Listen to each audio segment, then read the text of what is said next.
দিনের বেলা ফয়েজ লেক মানেই আনন্দ আর কোলাহল, কিন্তু এই টলটলের শান্ত পানির নিচে যে কতটা ভয়ঙ্কর ইতিহাস চাপা পড়ে আছে তা আমরা কজন জানি। আমার দাদু বলতেন, ফয়েজ লেকের রাতকে কখনো হালকা করে নিস না, ওখানকার পানি শুধু ঠান্ডা নয়, অভিশপ্তও বটে। ঘটনাটি ১৯৬৮ সালের। তখন চট্টগ্রাম শহর আজকের মতো এত আধুনিক ছিল না। পাহাড়তলি থেকে ফয়েজ লেকের দিকে যাওয়ার রাস্তাগুলো ছিল মাটির, আর দুপাশে ছিল ঘন জঙ্গল। দাদু তখন রেলওয়ের এক পরিচিত কর্মকর্তার মাধ্যমে মাঝে মাঝে ফয়েজ লেক এলাকায় রাতের পাহারার কাজ করতেন। দাদু বলতেন, তখনকার ফয়েজ লেক ছিল এক আদিম জনপদ। এখন যেখানে ওয়াটার পার্ক আর রাইড, সেখানে তখন ছিল বিশাল বিশাল সব রেইন ট্রি আর গহীন পাহাড়। দিনের বেলাও ওই এলাকায় যেতে মানুষের বুক কাঁপত। দাদু জানতেন এই লেকের পেছনের এক কালো ইতিহাস। ১৯২৪ সালে যখন ব্রিটিশদের আসাম বেঙ্গল রেলওয়ে এই লেক তৈরির কাজ শুরু করে, তখন মিস্টার ফয় নামের এক খিটখিটে ব্রিটিশ ইঞ্জিনিয়ারের অধীনে কাজটা তদারকি করা হতো। দাদু বলতেন, সেই সময় নাকি ব্রিটিশরা পাহাড় কাটার জন্য এমন সব জায়গায় ডিনামাইট ফাটিয়েছিল যেখানে স্থানীয় মানুষ বা আদিবাসীরা যেতেও ভয় পেত। লোকমুখে শোনা যেত ওই পাহাড়ে প্রাচীন কোনো শক্তি বাস করত। খনন কাজ চলার সময় প্রায়ই অদ্ভুত সব ঘটনা ঘটত।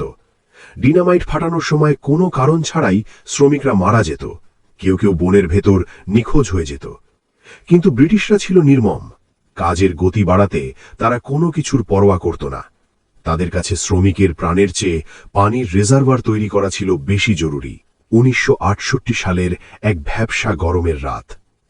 দাদু আর তার ঘনিষ্ঠ বন্ধু কাসেম লেকের পাম্প হাউসের কাছে ডিউটি করছিলেন। রাত তখন আনুমানিক ২:১০। চারপাশ একদম নিস্তব্ধ। ঝিঝি পোকার ডাকটাও যেন হঠাৎ থেমে গেল। দাদু খেয়াল করলেন, লেকের পানিটা আজ কেমন জানি তেলের মতো স্থির হয়ে আছে। সাধারণত রাতে পাহাড়ি বাতাসে পানির ওপর ছোট ছোট ঢেউ খেলে যায়, কিন্তু সেদিন পানি ছিল আয়নার মতো নিথর। হঠাৎ দাদুর নজর পড়ল লেকের ঠিক মাঝখানে। চাঁদের আলো তখন মেঘের আড়াল থেকে বেরিয়েছে। দাদু দেখলেন লেকের মাঝখানে পানির ওপর একটা দীর্ঘ কালো ছায়া দাঁড়িয়ে আছে। দাদু প্রথমে ভেবেছিলেন হয়তো কোনো বড় গাছের গুড়ি ভেসে এসেছে, কিন্তু না, ছায়াটা লম্বালম্বিভাবে দাঁড়িয়ে। দাদু লণ্ঠনটা উঁচিয়ে ধরলেন। কাসেম ফিসফিস করে বলল, দোস্ত, ওখানে কেউ থাকলে তো ডুবে যাওয়ার কথা। এই মাঝ লেকে কোনো চড়া নেই, গভীরতা প্রায় ৭০-৮০ ফুট। তারা দুজন রুদ্ধশ্বাসে তাকিয়ে রইলেন। দাদু যখন গলা চড়িয়ে জিজ্ঞেস করলেন, কে ওখানে, মানুষ না জানোয়ার? তখন কোনো স্বাভাবিক জবাব এলো না। বদলে চারপাশের বাতাস যেন এক নিমিষে বরফ হয়ে গেল।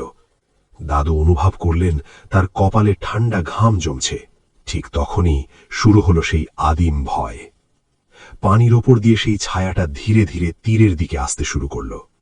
কোনো সাঁতারের শব্দ নেই, কোনো ঢেউ নেই, শুধু এক অদ্ভুত শব্দ, চপ চপ চপ, যেন কেউ ভিজে মাটির ওপর পা ফেলে হাঁটছে, কিন্তু সে তো হাঁটছে গভীর পানির ওপর দিয়ে।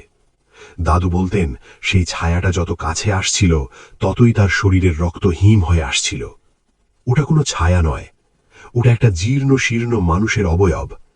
গায়ে শতচ্ছিন্ন একটা ধুতি, যেটা হয়তো এককালে সাদা ছিল, এখন শ্যাওলা আর পচা কাদা মেখে কুৎসিত হয়ে আছে। শরীরের চামড়াগুলো যেন পানিতে ভিজে ফ্যাকাশে সাদা হয়ে ঝুলে পড়েছে। তীরের কাছে আসতেই দাদু সেই মূর্তিটির মুখ দেখতে পেলেন। দাদু বলতেন, সে মুখ আমি মরার আগে ভুলব না রে। চাঁদের ফ্যাকাশে আলোয় দেখা গেল লোকটার কোনো চোখের মনি নেই, কেবল দুটো অন্ধকার কোটর।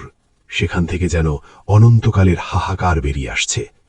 তার চুলগুলো ছিল জট পাকানো এবং তাতে পানির শ্যাওলা লেগেছিল। মূর্তিটি পাড়ে এসে থামল না, বরং বাতাসের মতো ভেসে দাদুর ঠিক ১০ হাত সামনে এসে দাঁড়াল।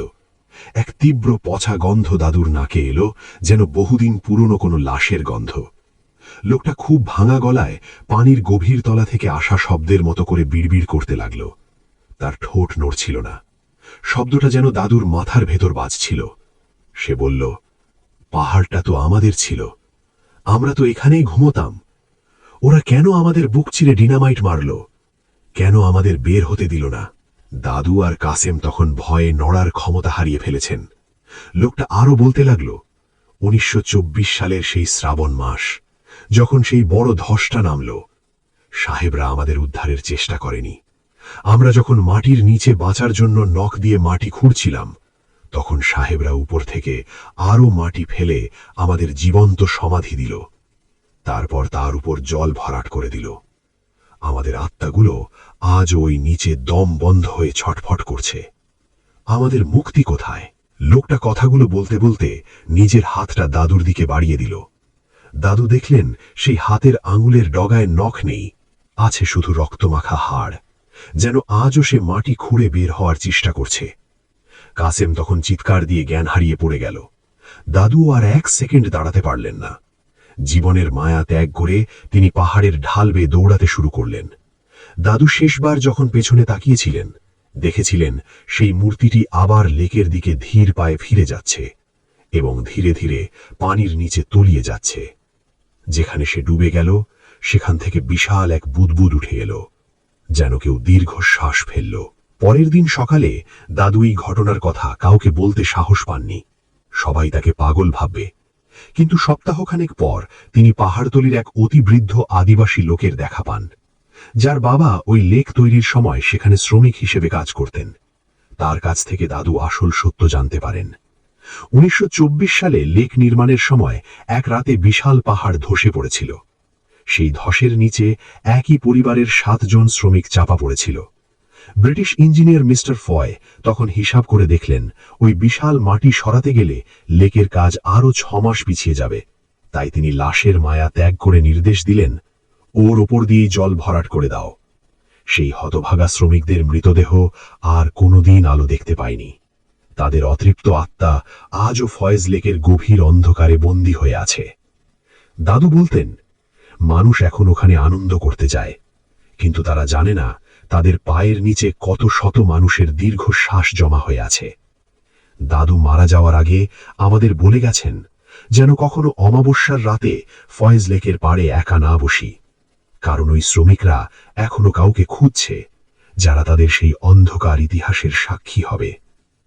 আজও যারা ফয়েজ লেকে রাতে ঘুরতে যান বা নির্জনে পানির দিকে তাকিয়ে থাকেন, সাবধান, লেকের পানি যখন হঠাৎ স্থির হয়ে যায় আর পচা শ্যাওলার গন্ধ নাকে আসে, বুঝবেন কেউ একজন নিচ থেকে আপনাকে দেখছে, কেবল একটি প্রশ্নের উত্তরের আশায়। আমাদের কথা কি কেউ মনে রেখেছে?